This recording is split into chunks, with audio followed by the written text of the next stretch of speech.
তোমালোকলৈ সাইকোলজি বিষয়ৰ মনোবিজ্ঞান বিষয়ৰ মেমৰি নামৰ যিটো স্মৃতি বুলি কয় অসমীয়াত সেই পাঠটো লৈ আহিছোঁ। মেমৰি আমাৰ অসমীয়াত স্মৃতি বুলি কয়। আমি মনত পেলোৱা যিটো অভিজ্ঞতা সেইটোৱে হ'ল আমাৰ স্মৃতি।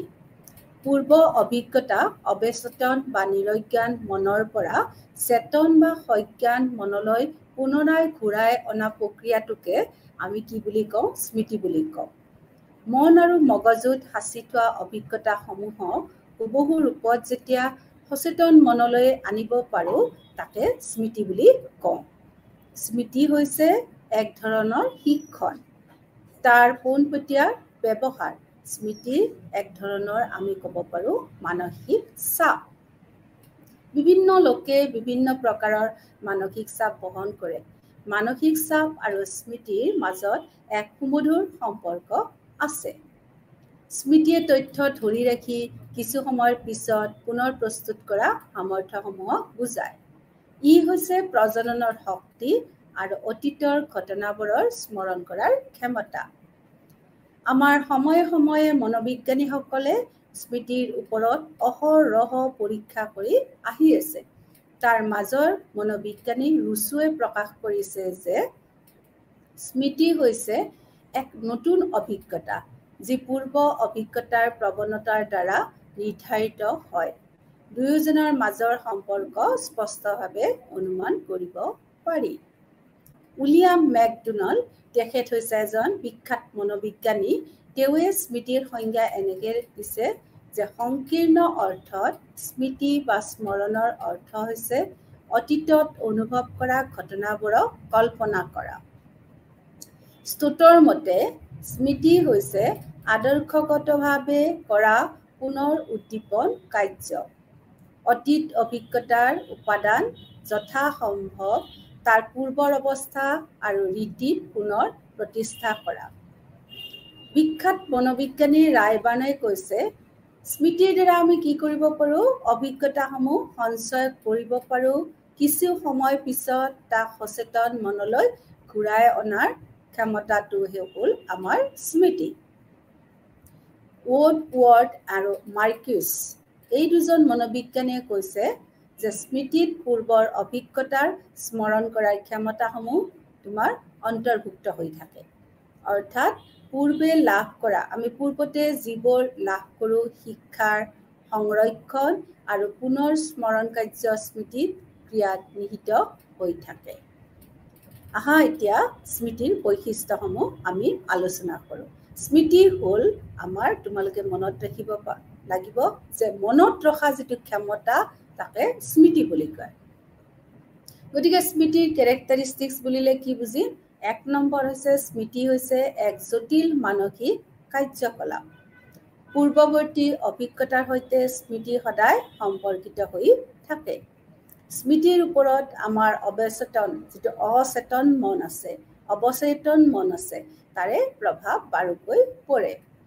স্মৃতিৰ সৈতে মনত পেলোৱা ধৰি ৰখা আৰু চিনাক্তকৰণ শিকন আদি অন্তৰ্ভুক্ত হৈ থাকে। স্মৃতি সদায় শিকনৰ পৰা উদ্ভৱ হয়। স্মৃতি এনেই নহয়, শিকিলেহে আমি মনত ৰাখিব পাৰোঁ। স্মৃতিত জ্ঞানৰ অভিজ্ঞতাসমূহৰ প্ৰয়োজনীয়তা আছে। স্মৃতিৰ কাৰ্যত অতীতৰ অভিজ্ঞতাৰ সঠিক স্মৰণে গুৰুত্বপূৰ্ণ ভূমিকা পালন কৰে।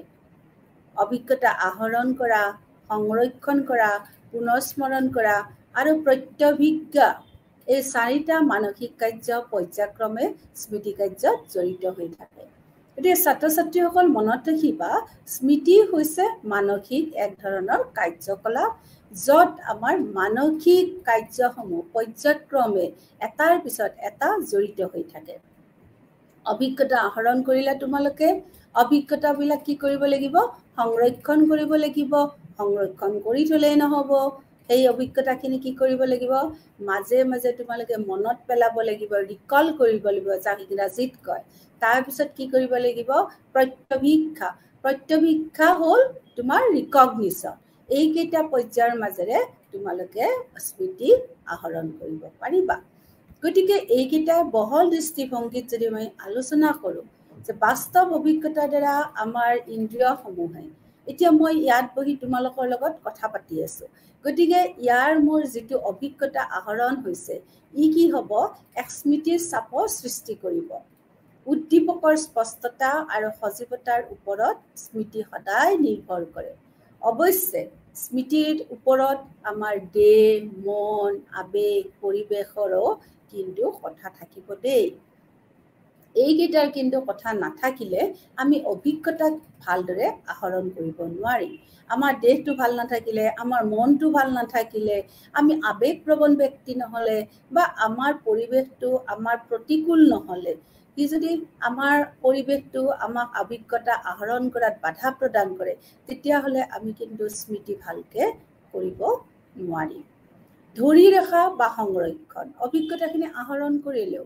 ঠিক আছে কিন্তু যি শিকিলো বা যি অনুভৱ কৰিলো সেইটো যাতে আমি মনত ধৰি ৰাখিব পাৰো অৱশ্যে ব্যক্তি বিশেষে সংৰক্ষণ কৰাৰ ক্ষমতাও বিভিন্ন হয় মনৰ এই সংৰক্ষণ ক্ষমতা মানসিক বিকাশত সহায়ক হয় ইয়াক নীৰৱ প্ৰচেষ্টা বুলি কোৱা হয় মনত পেলাওক বা পুনৰ স্মৰণ পূৰ্ব অভিজ্ঞতাৰ প্ৰতিৰূপ অৱচেতন মনৰ পৰা চেতন মনলৈ পুনৰুদ্ধাৰ কৰি অনাৰ কাৰ্যটোৱে হ'ল পুনৰ স্মৰণ মই যে আজি ক্লাছটো লৈছো 10 দিন পিছত যদি তাক মনত পেলাও এই মনত পেলোৱাটোকে কি ক'ব পুনৰ স্মৰণ গতিকে আমি স্মৃতিৰ কথাত সজীৱ কৰি ৰাখিবলৈ পুনৰ স্মৰণ মাজে মাজে কৰিব লাগে ঘটনাবিলাকক তেতিয়াহে মনত থাকে স্মৃতিৰ আন এটা কাৰণ হ'ল প্ৰত্যাভিজ্ঞা ৰিকগনিশ্যন যেতিয়া স্মৰণ কৰিবলগীয়া বস্তু বা বিষয় ব্যক্তিৰ বাবে ইন্দ্ৰিয়গ্ৰাহ্য হৈ থাকে তেনে অৱস্থাত বৰ্তমান অভিজ্ঞতাসমূহ সহজ হৈ পৰে প্ৰত্যাভিজ্ঞাৰ কাৰণে ব্যক্তিয়ে পূৰ্বৰ অভিজ্ঞতাৰ প্ৰতিৰূপৰ ওপৰত নিৰ্ভৰ কৰিব নালাগে গতিকে তোমালোকে এই কাৰকসমূহ মনত ৰাখিবা তাৰপিছত আহিল স্মৃতিৰ প্ৰক্ৰিয়া প্ৰচেছ অফ মেমৰি তোমালোকৰ পাঠ্যপুথিত দিয়া আছে প্ৰচেছ অফ মেমৰি অৰ্থাৎ স্মৃতিৰ প্ৰক্ৰিয়াসমূহ দুই ভাগত ভাগ কৰিব পাৰো এক নম্বৰ হৈছে কি পুনৰ স্মৰণ 2 নম্বৰ হৈছে প্ৰত্যাভিজ্ঞা পুনৰ স্মৰণ কি হোৱাট ইজ ৰিকল অতীতৰ কোনো শিক্ষণ অভিজ্ঞতা পুনৰুদ্ধাৰ কৰা কাৰ্যই হ'ল পুনৰ স্মৰণ যিমানে অভিজ্ঞতাসমূহ গভীৰ আৰু স্পষ্ট মনত ৰাখিবা অভিজ্ঞতা সদায় কি হ'ব লাগিব ডেপ থাকিব লাগিব গভীৰ হ'ব লাগিব ক্লিয়াৰ হ'ব লাগিব স্পষ্ট হ'ব লাগিব ইমানে কি হ'ব স্মৰণ কাৰ্য সহজ হ'ব এই কাৰ্যত ব্যক্তিৰ সুস্থ মানসিক সংগঠনৰ বিশেষ প্ৰয়োজন হয় অৱশ্যে পুনৰ স্মৰণ কৰিব লাগিলে আমি কিছুমান নীতিৰ ওপৰত ভিত্তি কৰিব লাগিব কি নীতি সান্নিধ্য নীতি সাদৃশ্য নীতি আৰু বৈসাদৃশ্য নীতি তোমালোকৰ পাঠ্যপুথিত দিয়াই আছে যে সান্নিধ্যৰ নীতি মানে কি সান্নিধ্যৰ নীতি হ'ল যেতিয়া কোনো দুটা বিষয় বা ঘটনা অভিজ্ঞতা একেলগ হয় মনত ৰাখিবা দুটা বিষয় বা অভিজ্ঞতা কি হ'ব একেলগ হয় তেতিয়া এটা বিষয়ৰ স্মৃতিয়ে আনটো বিষয়ৰ স্মৃতি লাভ কৰাত সহায়ক হয় দ্বিতীয়তে দিছে সাদৃশ্যৰ নীতি যে পুনৰ স্মৰণ কৰিব লাগিলে আমি দুটা বা ততোধিক বিষয়ৰ মাজত থকা যিবিলাক সাদৃশ্য আছে সেই সাদৃশ্যৰ স্মৃতিবিলাকে আমাক কি কৰে মনত ৰখাত সহায় কৰে কি হ'ল দুটা বিষয়ৰ মাজত থকা সাদৃশ্যসমূহ আমাক সহায় কৰে ৰিকল কৰাত তাৰপিছত কৈছে যে বৈসাদৃশ্যৰ নীতি দুটা ঘটনা বা বিষয়ৰ মাজত যদি বৈসাদৃশ্য থাকে সিমিলাৰিটি নাথাকে তেতিয়াও কিন্তু আমাৰ স্মৃতি সজীৱ হৈ থাকে চোৱা এতিয়া মই এই গৰম দিনত ইয়াত বহি আছো মই যদি মনত পেলাওঁ যে এইবাৰৰ যে ঠাণ্ডাৰ দিনকেইটা কেনেকুৱা আছিল ইমান ঠাণ্ডা আছিল গৰমৰ লগত ঠাণ্ডাৰ কোনো মিলেই নাই ঠাণ্ডাৰ দিন বুলি ক'লে গৰম দিনৰ লগত নিমিলে কিন্তু মই মনত ৰাখিছো কি এতিয়া যেনেকৈ উত্তাপ গৰম দিছে ঠিক তেনেকৈ হিমচেঁচা ঠাণ্ডাও পৰিছিলে ঠাণ্ডাৰ দিনত আমাৰ মনত ৰখাৰ এইটো এটা নীতি গতিকে পুনৰ স্মৰণ কৰিব লাগিলে আমি এই নীতি তিনিটা মনত ৰাখিব লাগিব সাদৃশ্য নীতি, বৈসাদৃশ্য নীতি আৰু সান্নিধ্য নীতি। 2 নম্বৰ প্ৰত্যভিজ্ঞা। প্ৰত্যভিজ্ঞা মানে ইংৰাজীত কয় ৰিকগনিশ্যন। অতীত অভিজ্ঞতাৰ সহায়ত উদ্দীপকৰ বৰ্তমানত বিষয়বস্তুৰ চিনাক্তকৰণ, বিশ্লেষণ আৰু পৃথকীকৰণ কৰা কাৰ্যকে কি বোলা হয়? প্ৰত্যভিজ্ঞা বোলা হয়। কি কৰিম আমি? অতীতত অভিজ্ঞতা লাভ কৰিছোঁ, সেই অভিজ্ঞতাখিনি আমি আইডেণ্টিফাই কৰিম, চিনাক্তকৰণ কৰিম। তাৰপিছত কি কৰিম? বিশ্লেষণ কৰিম। তাৰপিছত আমি তাক কি কৰিম? ছেপাৰেট কৰিম। তেতিয়াহ'লে আমাৰ স্মৃতি সদায় সজীৱ হৈ থাকিব। এতিয়া অহা স্মৃতিৰ স্তৰসমূহ, ষ্টেপছ অফ মেমৰি। তোমালোকৰ পাঠ্যপুথিত দিয়া আছে স্মৃতিৰ স্তৰসমূহ কি কি? প্ৰথম কথা হ'ল এনকোডিং। এনকোডিং এনে এক সংবেদনশীল তথ্য যি এক প্ৰকাৰ ৰূপান্তৰ কৰাৰ এক ধৰণৰ প্ৰক্ৰিয়া। এনকোডিং হ'ল এক প্ৰকাৰৰ প্ৰক্ৰিয়া। কি প্ৰক্ৰিয়া? সংবেদনশীল তথ্যলৈকে ৰূপান্তৰিত কৰা এক প্ৰক্ৰিয়া। তথ্যসমূহ আমি লাভ কৰোঁ, কিন্তু সংবেদনৰ মাজেদি আমি তাক কি কৰিব লাগিব? চেঞ্জ কৰি ল'ব লাগিব, এনকোডিং কৰি ল'ব লাগিব। আৰু সেই প্ৰণালীৰ পৰা আমাৰ কি হ'ব? স্মৃতিটো দীৰ্ঘম্যাদী হ'ব। দ্বিতীয়তে হৈছে ষ্ট'ৰেজ। এই স্তৰটোত স্মৃতিপ্ৰাপ্ত তথ্যবোৰক সঞ্চিত কৰি ৰাখে আৰু পিছৰ সময়তো ব্যৱহাৰ কৰি ৰাখিব পাৰে। তাৰপিছত হ'ল পুনৰুদ্ধাৰ, যে আমি এটা কাম কৰাৰ পিছত প্ৰয়োজন হ'লে আমাৰ যিটো তথ্য ৰখি যায়, সেই তথ্যটো আমি চিনাক্ত কৰি আৰু সজাগ কৰি তাক আনিব লাগিব। গতিকে স্মৃতিৰ স্তৰ 3টা হ'ল। প্ৰথমতে কি কৰে? এনকোডিং কৰে। এনকোডিং কৰি তথ্যটো কি কৰে? ষ্ট'ৰেজত ৰাখে। ষ্ট'ৰেজত ৰখাৰ পিছত তাক কি কৰে? ৰিভাইটেল কৰে, পুনৰুদ্ধাৰ কৰে। এনকোডিং, ষ্ট'ৰেজ আৰু পুনৰুদ্ধাৰ, এই 3টা হ'ল স্মৃতিৰ স্তৰ। স্মৃতিৰ লগত জড়িত ব্যক্তিসকলে, স্মৃতিক যিয়ে অধ্যয়ন কৰি আছে, মেমৰিৰ ওপৰত যিয়ে অহৰ্নিশা দিনে ৰাতি কাম কৰি আছে, তাৰ ওপৰত কিছুমান তত্ত্ব ওলাইছে। প্ৰথম তত্ত্বটোৰ নাম হ'ল processing model, information processing model, স্মৃতিৰ তথ্য প্ৰচেছিং মডেল। আমেৰিকাৰ মনোবৈজ্ঞানিক ৰিকাৰ্ড আটিকছন আৰু ৰিচাৰ্ড শ্বিফ্ৰিন 1968ত এই দুজন লোকে কি কৰিলে? স্মৃতিৰ ওপৰত এটিকছন শ্বিফ্ৰিন নামৰ এটা মডেল প্ৰস্তুত কৰিছিলে। তেওঁলোক আমেৰিকাৰ মানুহ। কি কৰিলে? 1968 চনত তেওঁলোকে স্মৃতিৰ ওপৰত এটিকছন আৰু শ্বিফ্ৰিন নাম দি পেলাই এটা মডেল তৈয়াৰ কৰিলে। তেওঁলোকে ক'লে যে স্মৃতি এনে নাথাকে, কিছুমান তথ্য সংৰক্ষণৰ বাবে আমি পদক্ষেপ পালেহে স্মৃতিটো আমাৰ থাকি যাব। তেওঁলোকে স্মৃতিক 3টা ভাগত দেখিলে।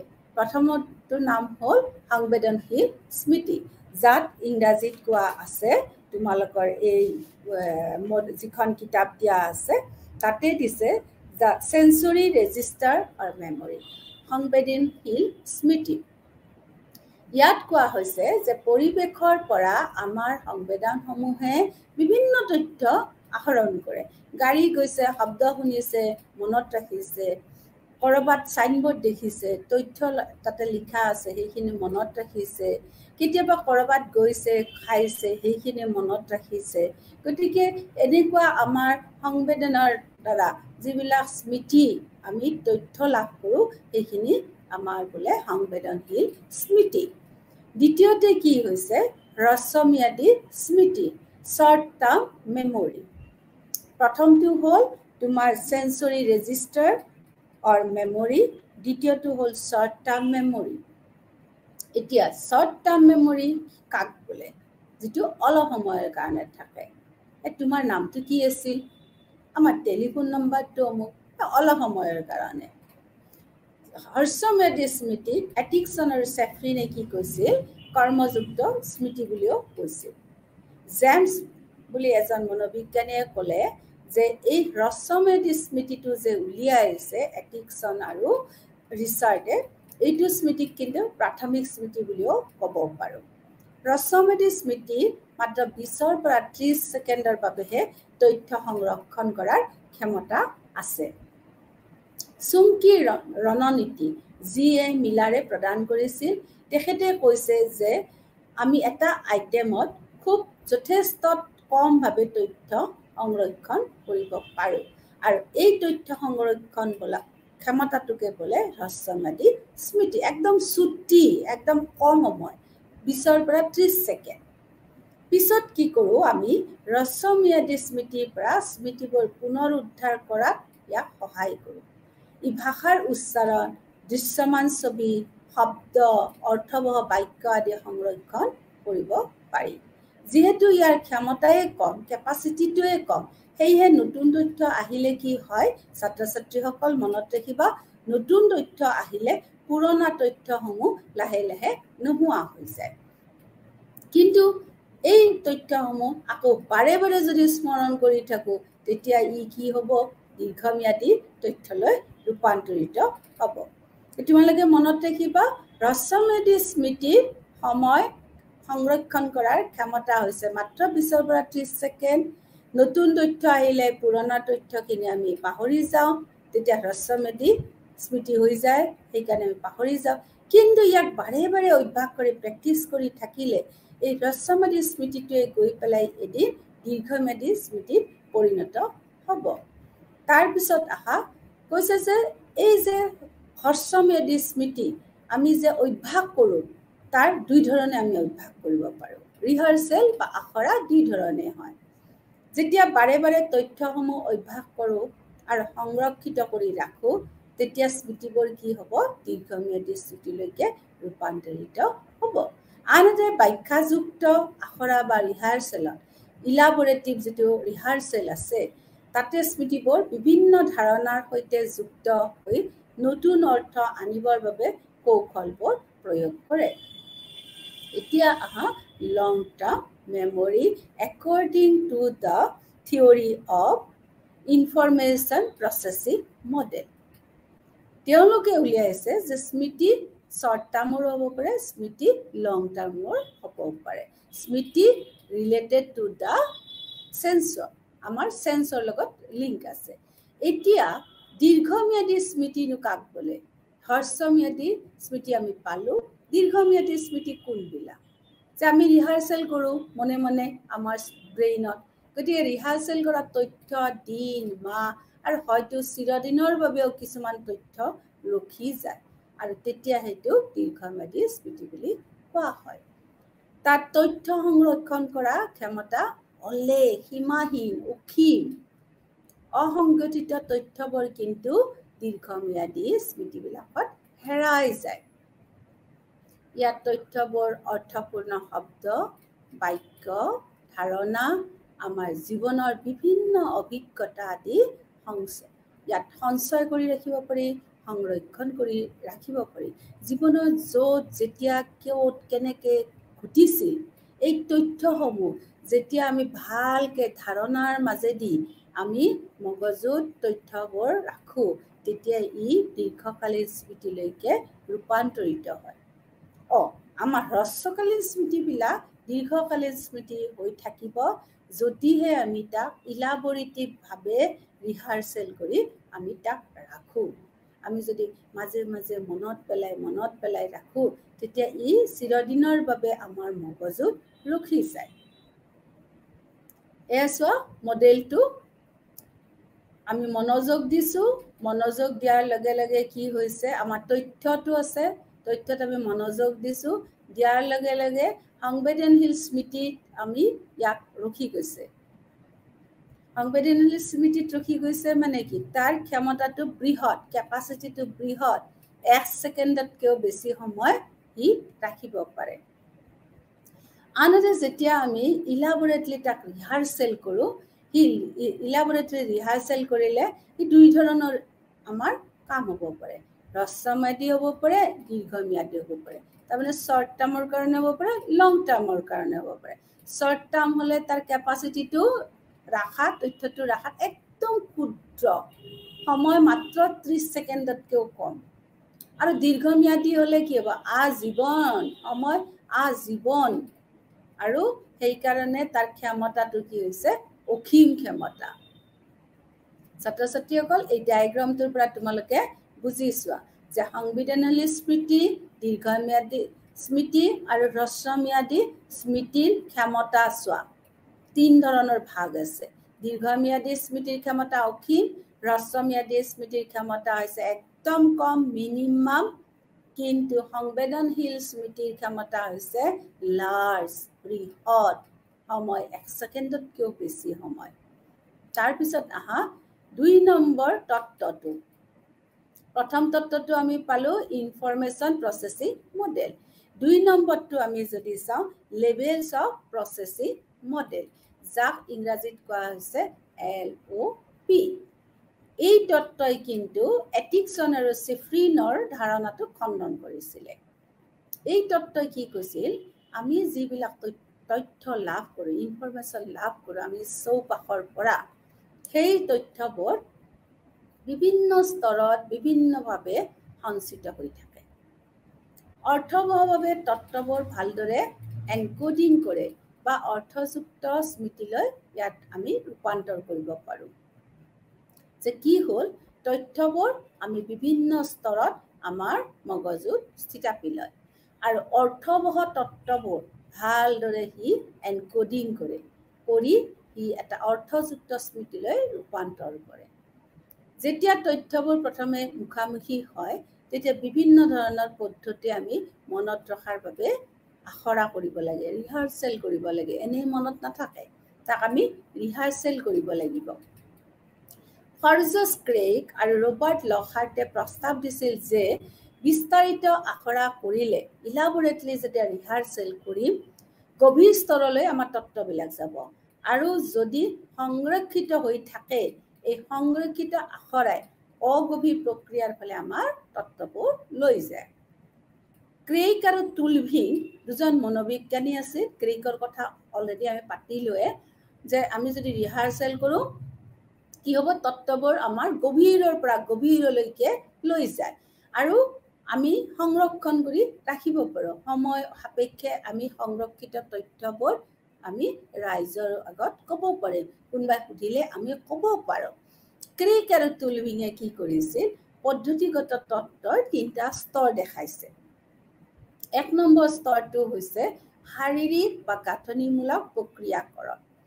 ইয়াত তথ্যবোৰ ভৌতিক গুণাগুণ আৰু অগভীৰ প্ৰক্ৰিয়াৰ ওপৰত আধাৰিত হৈ থাকে। দ্বিতীয়তে হৈছে ফনলজিকেল প্ৰক্ৰিয়া। ইয়াত তথ্যবোৰ শব্দৰ উচ্চাৰণৰ ওপৰত আধাৰিত। 3 নম্বৰটো হৈছে অৰ্থগত প্ৰক্ৰিয়াকৰণ। ইয়াত তথ্যবোৰ কি হৈ থাকে, অৰ্থ আৰু ধাৰণাৰ ওপৰত নিৰ্ভৰ হৈ থাকে। 3টা পদ্ধতিগত তত্ত্বৰ তোমালোকে স্তৰ পালা। 1 নম্বৰটো কি, শাৰীৰিক বা গাঁথনিমূলক প্ৰক্ৰিয়াকৰণ। তোমালোকৰ যিখন ষ্টাডি মেটেৰিয়েল দিছে তাতে দিছে যে ফিজিকেল অৰ ষ্ট্ৰাকচাৰেল প্ৰচেছিং।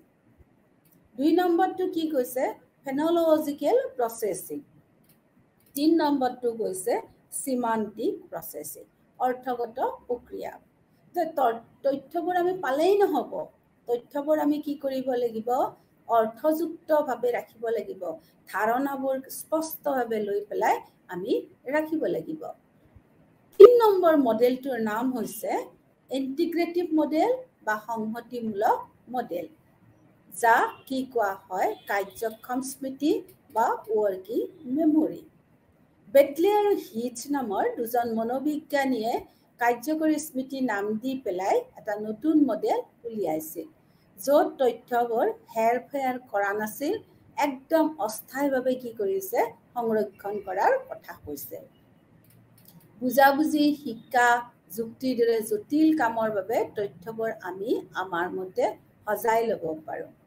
মনত ৰাখিবা ছাত্ৰ ছাত্ৰীসকল, কাৰ্যক্ষম স্মৃতিৰ 4টা উপাদান আছে, ৱৰ্কিং মেমৰিৰ 4টা উপাদান আছে।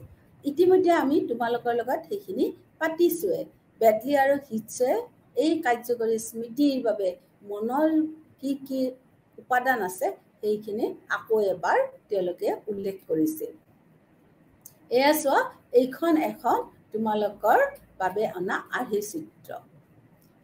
এইখন মতে আগতে যে আমি তোমালোকৰ পালোঁ ইণ্টিগ্ৰেটিভ মডেল বা সংহতিমূলক মডেল, এই যে আমাক ক'লে কাৰ্যক্ষম স্মৃতিৰ 4টা উপাদান আছে ৱৰ্কিং মেমৰি হেভ 4 এলিমেণ্টছ 4টা উপাদান আছে তোমালোকৰ ষ্টাডি মেটেৰিয়েলখনতো দিছে এতিয়া চোৱা তোমালোকে প্ৰথমটো উপাদান হ'ল কেন্দ্ৰীয় কাৰ্যবাহী উপাদান কেন্দ্ৰীয় কাৰ্যবাহী উপাদান মানে চেন্ট্ৰেল এক্সিকিউটিভ চেন্ট্ৰেল এক্সিকিউটিভৰ পিছত কি হৈছে ফেনলজিকেল লুপ উপাদান এপিসোডিক বাফাৰ ভিজুস্পেচিয়েল স্কেচপেড কথিত তথ্যসমূহ কি থাকে ফেনলজিকেল লুপত থাকে দীৰ্ঘম্যাদী স্মৃতিবোৰ ক'ত থাকে এপিসোডিক বাফাৰত থাকে আকৌ দৃশ্যমান তথ্যবোৰ কি থাকে ভিজুস্পেচিয়েল স্কেচপেডত ৰখি থাকে তোমালোকে এই আৰ্হিটো ভালকে মন কৰিবা যে কেন্দ্ৰীয় কাৰ্যবাহী উপাদানৰ লগত তিনিবিধ আমাৰ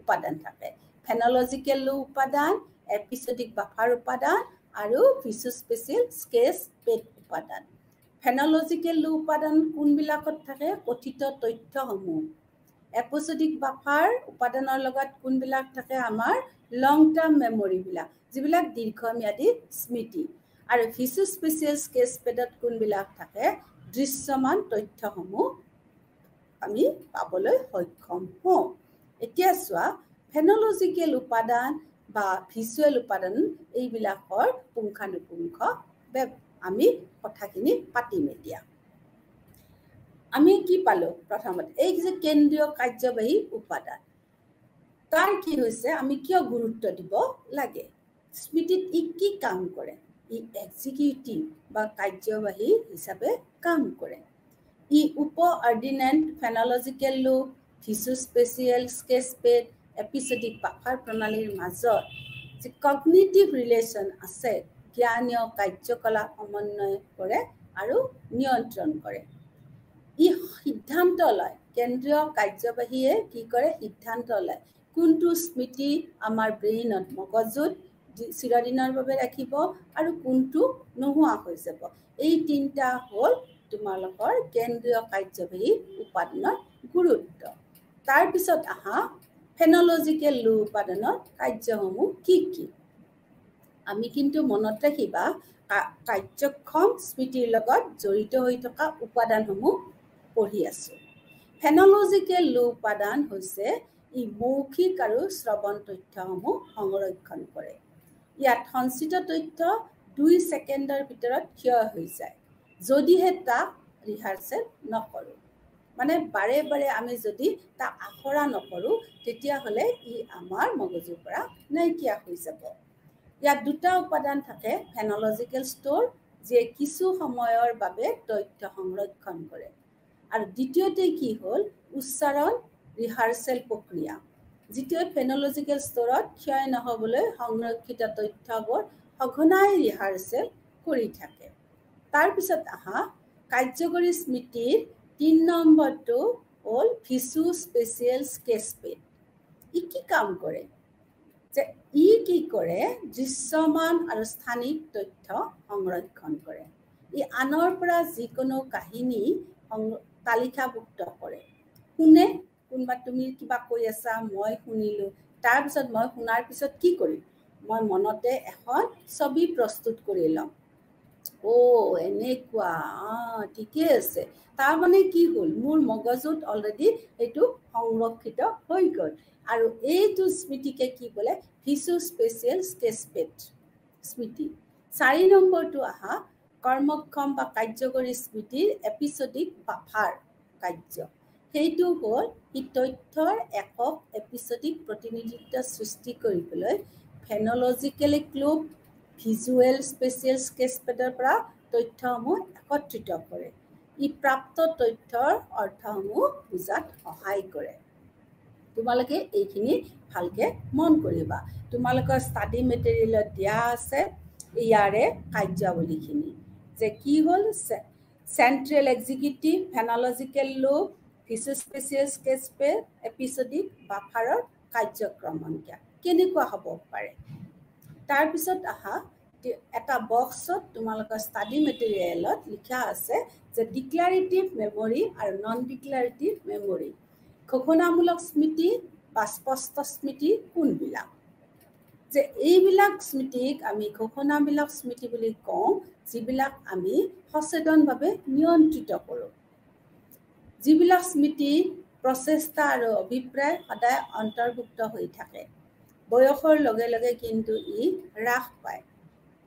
ইয়াত তিনিটা ভাগ আছে: কাৰ্যক্ৰম স্মৃতি বা ৱৰ্কিং মেমৰি, খণ্ডযুক্ত স্মৃতি বা এপিচডিক মেমৰি, শব্দাৰ্থ স্মৃতি বা চেমান্টিক মেমৰি।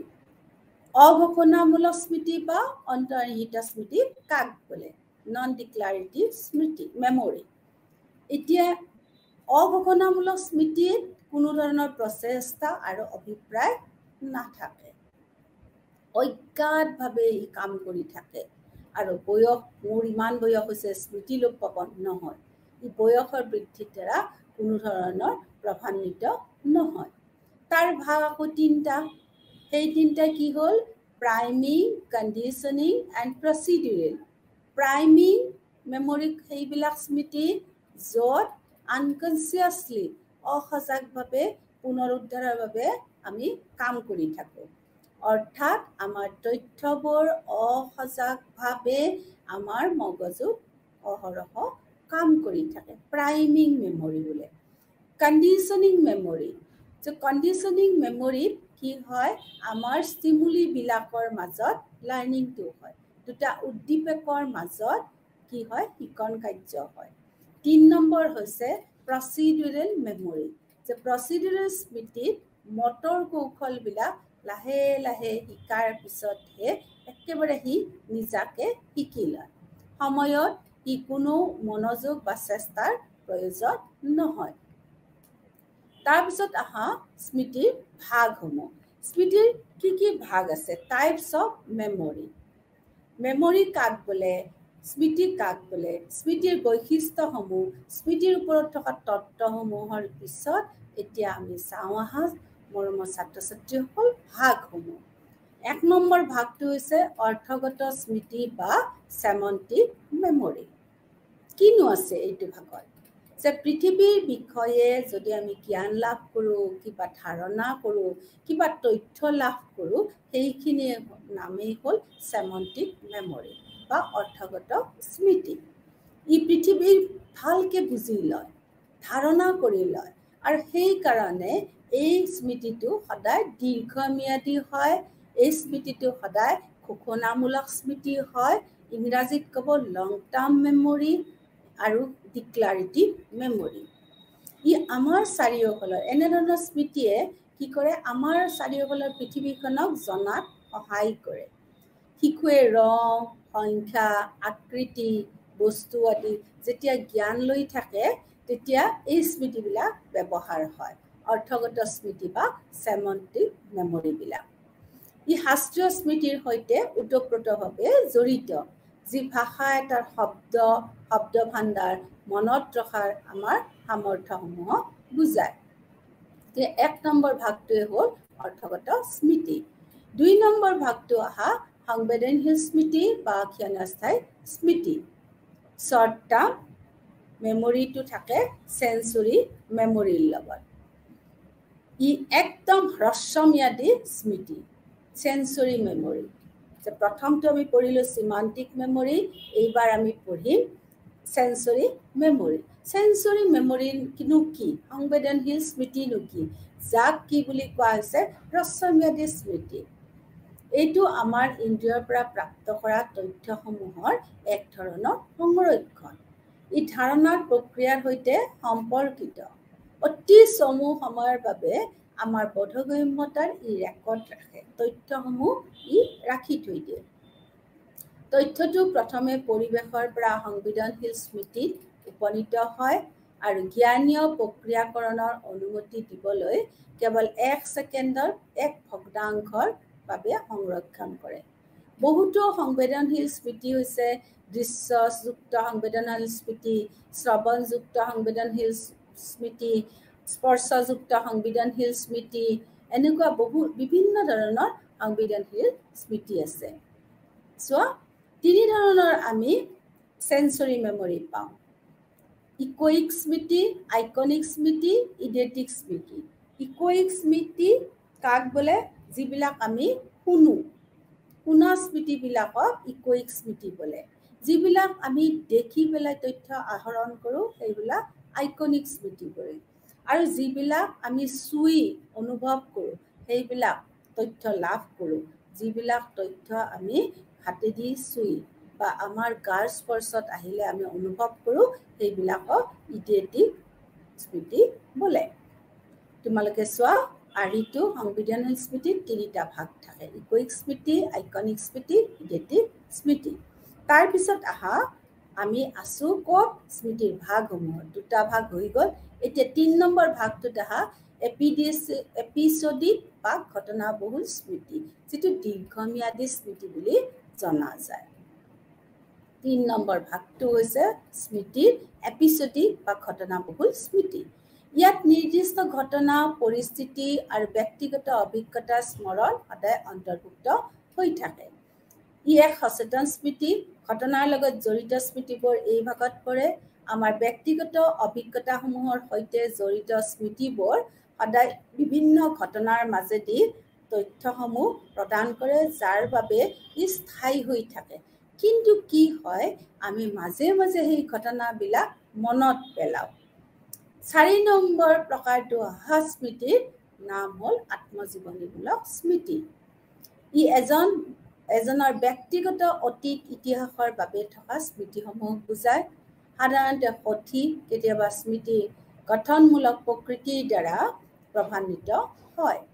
ই আমাক ভৱিষ্যতৰ আচৰণ, ৰূপ আৰু সামাজিক নেটৱৰ্ক বজাই ৰখাত সহায় কৰে, আত্মবোধ সৃষ্টি কৰে আৰু নেতিবাচক আৱেগ অভিজ্ঞতাৰ দ্বাৰা এই স্মৃতিবিলাক সজীৱ হৈ থাকে। তাৰপিছত স্মৃতিৰ নাম হ'ল মিছা বা ফলছ স্মৃতি। এই নামটো মিছা বা ফলছ স্মৃতি, এই নামটোৱে কয় কোনোদিনে নঘটা ঘটনাৰ স্মৃতি। বিভিন্ন অধ্যয়নৰ দ্বাৰা জনা যায় যে আমাৰ স্মৃতিবোৰ কেতিয়াও স্থায়ী হৈ নাথাকে। পৰিৱেশ অনুযায়ী আমি স্মৃতিবোৰ উপস্থাপন কৰিব পাৰোঁ। শুই থাকোঁতে, যেতিয়া আমি ৰাতি শুই থাকোঁ বা দিনত শুই থাকোঁ, ঘটনাবোৰ আমাৰ মগজুৰ অস্থায়ী স্মৃতিৰ পৰা স্থায়ী স্মৃতিলৈকে সংৰক্ষিত হৈ ৰূপান্তৰিত হয়। যেতিয়া স্মৃতিৰ উপাদানবিলাক হেৰাই যায়, তেতিয়া আমাৰ কেতিয়াবা কি হ'ব পাৰে? মিছা স্মৃতি আৰম্ভ হ'ব পাৰে। 6 নম্বৰটোৰ নাম হ'ল ফলছ বাল্ব স্মৃতি। পৰিস্থিতিৰ বাবে এই ধৰণৰ স্মৃতি আমি দেখা পাওঁ। এই স্মৃতি উজ্জ্বল আৰু এক ধৰণৰ দীঘলীয়া স্মৃতি। বিভিন্ন ঘটনাৰ লগত ফলছ বাল্ব স্মৃতিটো জড়িত হৈ আছে। ইয়াক স্মাৰক বা আৱেগিক জীৱনৰ অভিজ্ঞতাৰ সময়ত ভৌগোলিক অৱস্থান, কাৰ্যকলাপ আৰু অনুভূতি স্মৰণ এই স্মৃতিৰ অন্তৰ্গত হয়। ৰবাৰ্ট ব্ৰাউনে 1977ত এই স্মৃতিৰ ভাগটো উলিয়াইছিল আৰু কৈছিল যে আমাৰ স্মৃতিবোৰ আৱেগিকভাৱে ইমানেই উজ্জ্বল হৈ থাকে যে সময়ত যেতিয়া লাগে তেতিয়া আমি ঠিক ঠাক ক'ব পাৰোঁ। ঠিক ঠাক কোৱাই নহয়, একদম সঠিকভাৱে স্পষ্টভাৱে ফটোগ্ৰাফাৰবিলাকে যেনেকৈ ফটো উঠায়, ঠিক তেনেকৈ আমি আমাৰ মণিকোঠৰ স্মৃতিৰ পৰা সেইবিলাক আমি বেলেগৰ আগত ক'ব পাৰোঁ। কেতিয়াবা বাতৰি শুনি সৃষ্টি যে হয় আৱেগিক আমাৰ মনত, তেতিয়া সেই উত্তেজনাই কি কৰে? আমাৰ স্মৃতিবিলাকক শক্তিশালী প্ৰদান কৰে। এইবোৰৰ উপৰিও আমি যে এই 6টা ভাগ পালোঁ, কি ভাগ পালোঁ আমি? যে চিমান্টিক মেমৰি, চেঞ্চৰি মেমৰি, অটোবায়োগ্ৰাফিক মেমৰি, এপিছডিক মেমৰি, তোমাৰ ফলছ মেমৰি আৰু ফলছ বাল্ব স্মৃতি। এইবিলাক মেমৰিৰ উপৰিও আমি যদি চাওঁ, মনোবিজ্ঞানীসকলে অভ্যাস স্মৃতি, তৎকালীন স্মৃতি, মুখস্থ স্মৃতি, যুক্তিসংগত স্মৃতি, আনুষংগমূলক স্মৃতি, সংবেদনাত্মক স্মৃতি, সক্ৰিয় এক্টিভ মেমৰি আৰু নিষ্ক্ৰিয় স্মৃতি, ইনএক্টিভ মেমৰি বুলি বিভিন্ন ধৰণৰ স্মৃতিৰ ভাগৰ কথা উল্লেখ কৰিছে। এতিয়া আমাৰ মনত যে স্মৃতি বা তথ্যসমূহ যে থাকিল, সেই তথ্যসমূহ আমি ইতিমধ্যে তোমালোকৰ লগত আলোচনা কৰিছোঁ যে ৰিকল আৰু ৰিকগনিশ্যন, পুনৰ স্মৰণ আৰু প্ৰত্যাৱিজ্ঞাৰ মাজেদি আমি স্মৃতিবিলাক সজীৱ কৰি ৰাখিব পাৰোঁ। যে কোনো বাহ্যিক সংকেতৰ সহায় অবিহনে যেতিয়া আমি আমাৰ মনৰ পৰা তথ্যটো উলিয়াই নিব পাৰোঁ, পুনৰুদ্ধাৰ কৰিব পাৰোঁ, এই কাৰ্যটোকে ক'লে পুনৰ স্মৰণ। অভিজ্ঞতা যিমানেই স্পষ্ট আৰু গভীৰ হয়, আমাৰ স্মৰণ কাৰ্যও সিমানেই সহজ হয়। অৱশ্যে ব্যক্তিৰ সুস্থ মানসিক সংগঠনৰ বিশেষ প্ৰয়োজন পৰিলক্ষিত হয়। আমি ইতিমধ্যে কথা পাতিছোঁ সান্নিধ্য নীতি, সাদৃশ্য নীতি, বৈসাদৃশ্য নীতি। গতিকে আমি ইয়াক ৰিকল কৰাৰ কাৰণে কি কৰিব লাগিব, যে ইনফৰমেশ্যনটো, তথ্যটোৰ আৰম্ভণি আৰু শেষ কেতিয়া হৈছিল ভালকে মনত ৰাখিব লাগিব। আৰম্ভণিতে পোৱা শব্দবোৰ সদায় মনত ৰাখিব লাগে। আৰু ৰিচেঞ্চিৰ প্ৰভাৱ হৈছে অন্তিমটোত যিটো তথ্য পাওঁ সেইটো সদায় মনত ৰাখিব লাগে।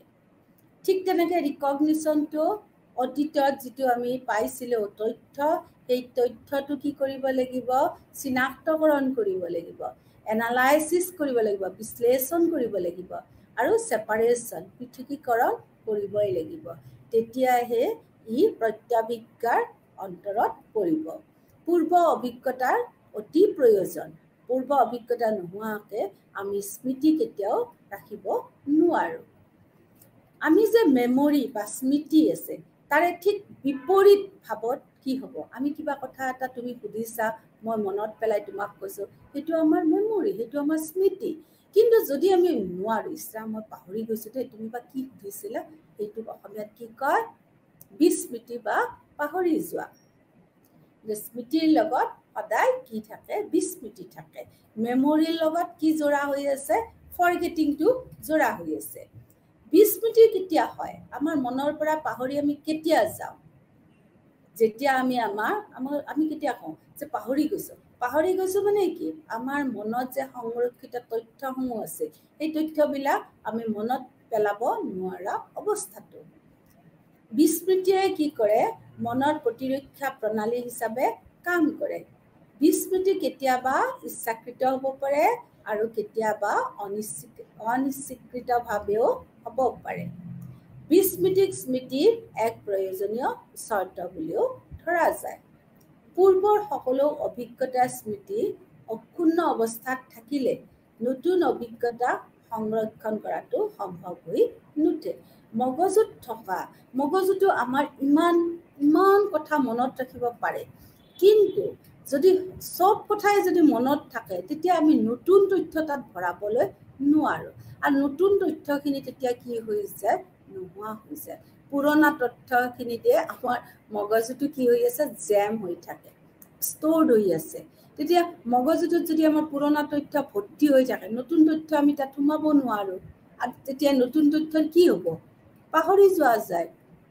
দীৰ্ঘম্যাদী স্মৃতিৰ পৰা তথ্য কেতিয়াবা যদি হেৰায়, সেইটোকো বিস্মৃতি বা ফৰগেটিং বুলি কোৱা হয়। এতিয়া পাহৰি যোৱা বা বিস্মৃতিৰ সংজ্ঞা এৰিষ্টটলে কিন্তু কি কৈছিল চাওঁ আহা। সময়ৰ ব্যৱধানত প্ৰকৃত অভিজ্ঞতাৰ মচ খোৱাটোকে কি বোলে? বিস্মৃতি বোলে। স্মৃতি আমাৰ লোপ পোৱা অৱস্থাটোকে বিস্মৃতি বোলে।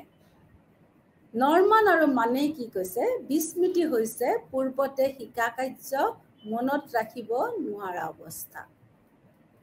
ফ্ৰয়ডে কি কৈছে? যে বিস্মৃতিৰ ক্ষেত্ৰত সচেতন মনক প্ৰতিৰক্ষা কৰিব লাগিব মনটো। তেতিয়াহে বিস্মৃতিৰ পৰা আমি আঁতৰি থাকিব পাৰিম। যে বিস্মৃতিৰ ক্ষেত্ৰত সচেতন মনক প্ৰতিৰক্ষা কৰা এক প্ৰক্ৰিয়া। ইবিংহাউছ জাৰ্মান চাইকলজিষ্ট আছিল। তেওঁ কি কৰিছে? মানুহে যে পাহৰি যায়, সঁচা নে মিছা কথাটো তেওঁ কি কৰিলে? নিজৰ ওপৰতে এটা পৰীক্ষা উলিয়ালে 1879ত। যে কিমান হাৰতনো মানুহে পাহৰে বুলি কয়, চাওঁচোন নিজে পৰীক্ষা কৰি পেলাই। তাৰ বাবে তেওঁ কি কৰিলে? দুখন তালিকা প্ৰস্তুত কৰিলে। এখনত অৰ্থযুক্ত শব্দৰ তালিকা আৰু এখনত নন চায়েবলছ, অৰ্থহীন তালিকা। যে এখনত কি থাকিব? সুন্দৰ শব্দবিলাকৰ অৰ্থ আছে, এখনত শব্দবিলাকৰ অৰ্থই নাই। চিলেবল এণ্ড নন চিলেবল, দুই ধৰণৰ তেওঁ তালিকা প্ৰস্তুত কৰিলে। তাৰপিছত তেওঁ পৰীক্ষা কৰিছে।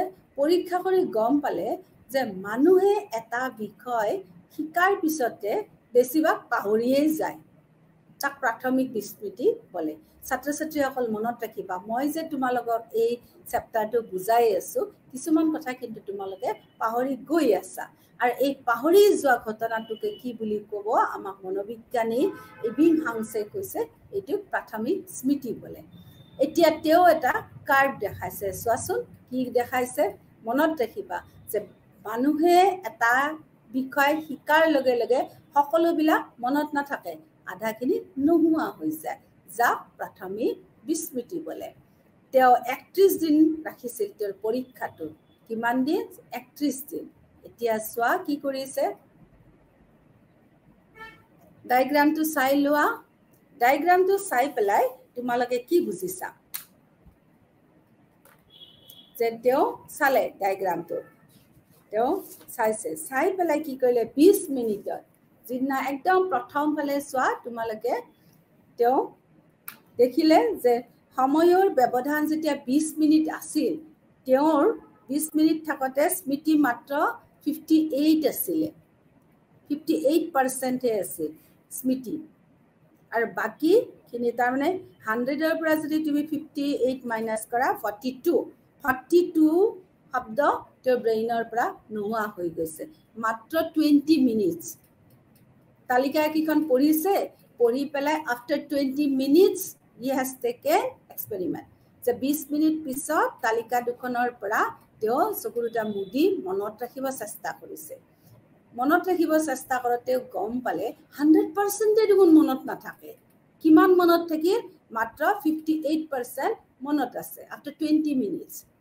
তাৰ পিছত কিমান নোহোৱা হৈ গল 42 তাৰ পিছত 1 ঘণ্টাৰ মূৰত আকৌ হেকেটা তেওঁ মনত পেলাইছে 1 ঘণ্টাৰ মূৰত মনত পেলাওতে কি হল যে স্মৃতি কিমান মনত থাকিল ওয়াৰ্ড 44% আৰু মনত নাথাকাৰ কি হল 56% ঠিক আছে 1 আৱাৰ পিছত তাৰ পিছত 9 আৱাৰ্স পিছত তেওঁ আকৌ টেস্ট কৰিছে যে কিমান মনত আছে চাওচোন হে শব্দ কেটা তেতিয়া তেওঁ দেখিলে 36% তেওঁৰ মনত আছে আৰু 64% তেওঁৰ মনত নাই তাৰ পিছত গোল 24 আৱাৰ্স ললে তাৰ মানে একদিন হল তেতিয়া আকৌ তেওঁ চালে 34% হে মনত আছে আৰু ইফালে তোমাৰ পাহৰি যোৱা বাঢ়ি গৈছে পাৰ্সেন্টেজ 66% হল এনেকে তেওঁ গৈ পেলাই একদিন তাৰ পিছত 6 দিন তাৰ পিছত আমি দেখিলো একদিন দুদিন 6 দিন আৰু 31 ডেজত তেওঁ দেখিলে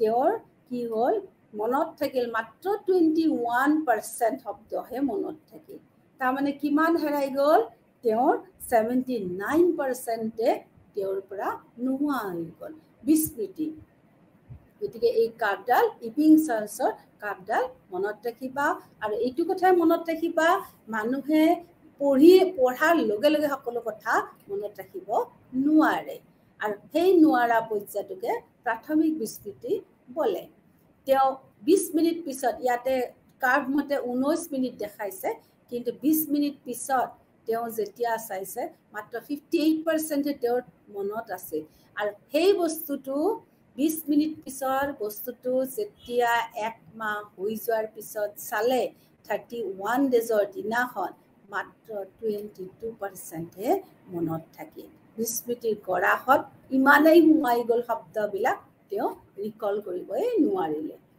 এতিয়া চোৱা কি কি কাৰণত পাহৰি যায় মানুহে আমি পটককৈ কৰি পাহৰি গলো দেই ইনেটো পাহৰি যাব নোৱাৰে কাৰণ থাকিব লাগিব ন সব বস্তুৰে কিছুমান কাৰণ থাকে তে কেনেকুৱা কাৰণ 1 নম্বৰ হৈছে হস্তক্ষেপৰ কাৰণ তোমালোকৰ ষ্টাডি মেটেৰিয়েলত দিয়া আছে থিওৰি অফ ইন্টাৰফিয়াৰেন্স হেতু দুটা কাৰণত হ'ব পাৰে দুটা কৈছে তাতে এটা দিছে প্ৰিএক্টিভ ইন্টাৰফিয়াৰেন্স আৰু এটা হৈছে ৰেট্ৰোএক্টিভ ইন্টাৰফিয়াৰেন্স তো প্ৰএক্টিভ ইন্টাৰফিয়াৰেন্স মতে হৈছে তুমি নতুনকৈ যদি কিবা তথ্য লাভ কৰিছা কৰি পেলাই পাহৰি যোৱা কিয় পাহৰি যোৱা তাৰ মানে যেটো অলৰেডি তুমি পাই থৈছা তথ্য সেই তথ্যসমূহে তাতে হস্তক্ষেপ কৰে সোমাব নিদিয়ে যিখিনি অলৰেডি আছে তাতে সোমাব নিদিয়ে নতুনকৈ লাভ কৰা তথ্যখিনি তে পুৰণা তথ্যখিনি হস্তক্ষেপ কৰে তে কৰাৰ লগে লগে নতুন তথ্যখিনি পাহৰি যোৱা যায় আকৌ কৈছে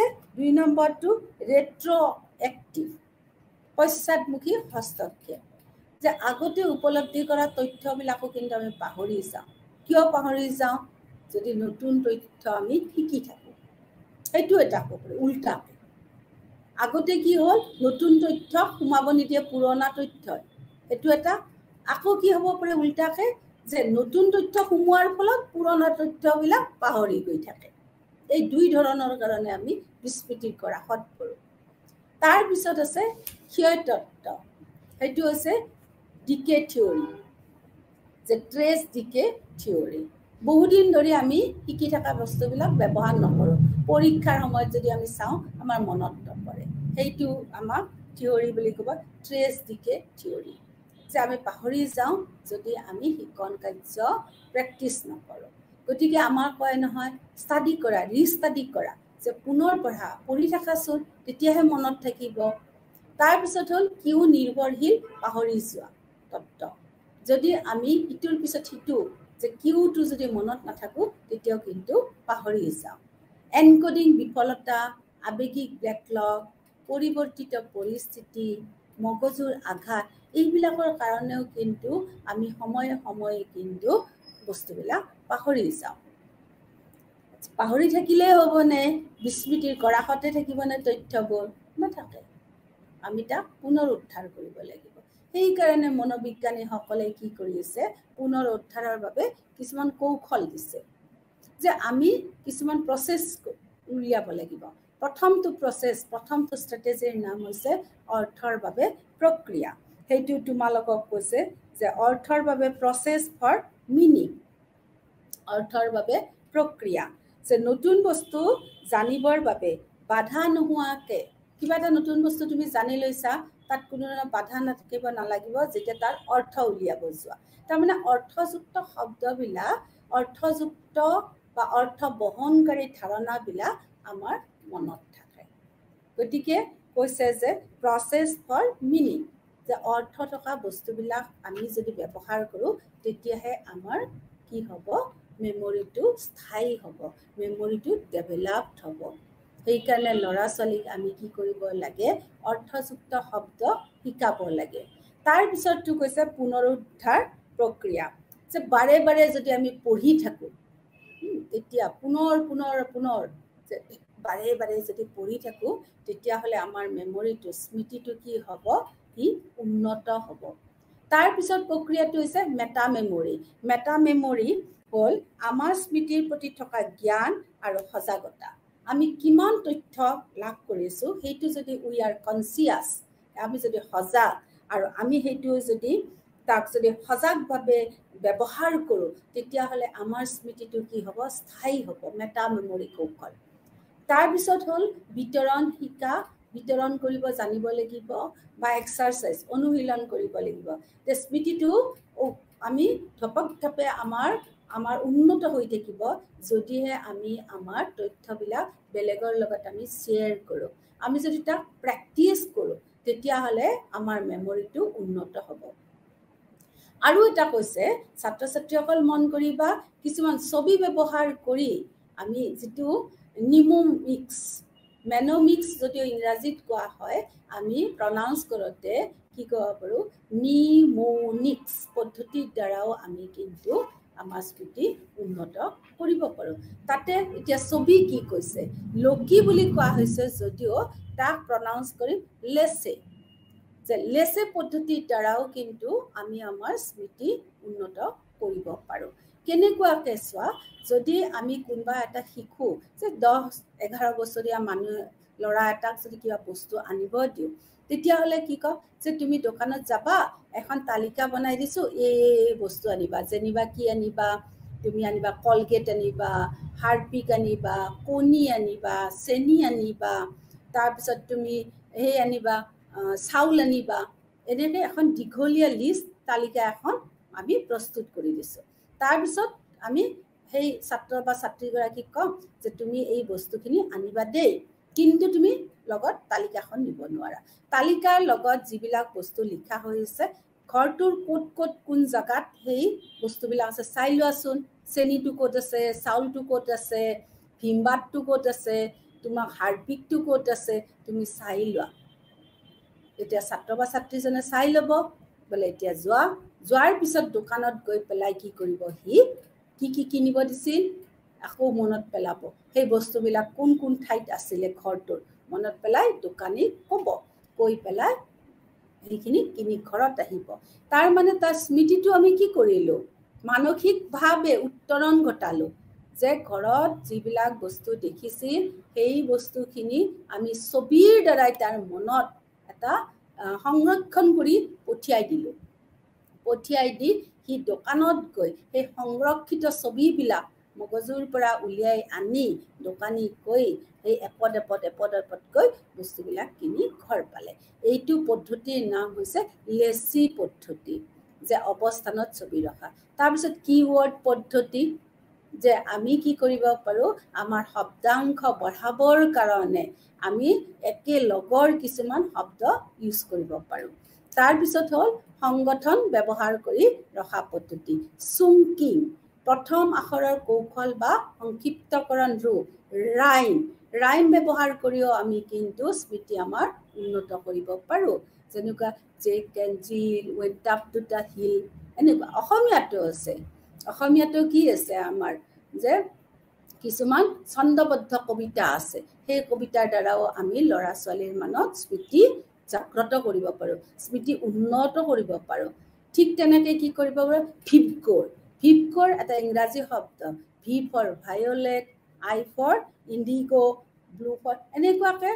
প্ৰত্যেকটো শব্দৰ প্ৰথম শব্দটো দি পেলাই এটা নতুন শব্দ ব্যৱহাৰ কৰি আমি কি কৰিব পাৰো স্মৃতিটো উন্নত কৰাব পাৰো চুংকিং বুলি কৈছে চুংকিংটো আমাৰ এনেকুৱা এটা পদ্ধতি 1935-1945 তোমালোকৰ ষ্টাডি মেটেৰিয়েলত দিয়া আছে এইটো উদাহৰণ এইটো কৈছে যে 1935-ৰ পৰা 1945লৈকে বিশ্বযুদ্ধ চলিছিলে তুমি কেনেকৈ মনত ৰাখিবা 1935 সেই সময়ত কি ঘটনা হৈছিল এনেকৈ আমি কি কৰিব পাৰো কিছুমান সৰু সৰু ইউনিট মিনিংফুল লাৰ্জাৰ ইউনিটত আমি ব্যৱহাৰ কৰিব পাৰো অৰ্থযুক্ত শব্দ ডাঙৰকৈ আমি ব্যৱহাৰ কৰিব পাৰো চুংকি ৰাইম প্ৰথম আখৰৰ কৌশলৰ সংক্ষিপ্ত ৰূপ এইবিলাক হৈছে সংগঠন ব্যৱহাৰ কৰি কৰা আমাৰ স্মৃতি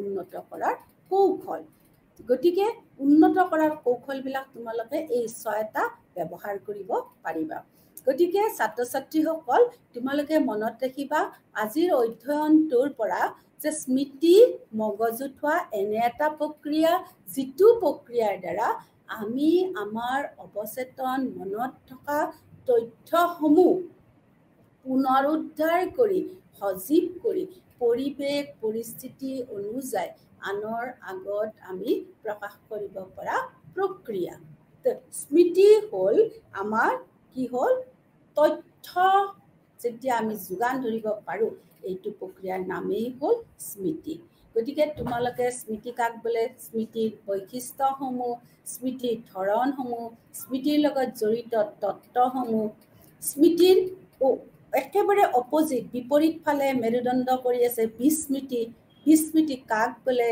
বিস্মৃতিৰ উপাদানসমূহ বিস্মৃতিক উল্টাই থবৰ কাৰণে বিস্মৃতি নোহোৱা কৰিবৰ কাৰণে মনৰ কোষত স্মৃতি সজীৱ কৰি ৰাখিবৰ বাবে আমি কি কৌশল ল'ব পাৰিলো চুংকিয়ে কোৱা ৰাইমে কোৱা বা তোমালোকে যে অৰ্থযুক্ত শব্দ ব্যৱহাৰ কৰি তেনেকুৱা এটা নতুন শব্দ গঠন কৰি সেই শব্দটোৰ মাজেৰে যাব পাৰা সেইখিনি কৈ পেলাই তোমালোকে স্মৃতি সদায় জীপাল কৰি ৰাখিবা এইখিনিয়ে আজি পাঠটোৰ আলোচ্য বিষয় ধন্যবাদ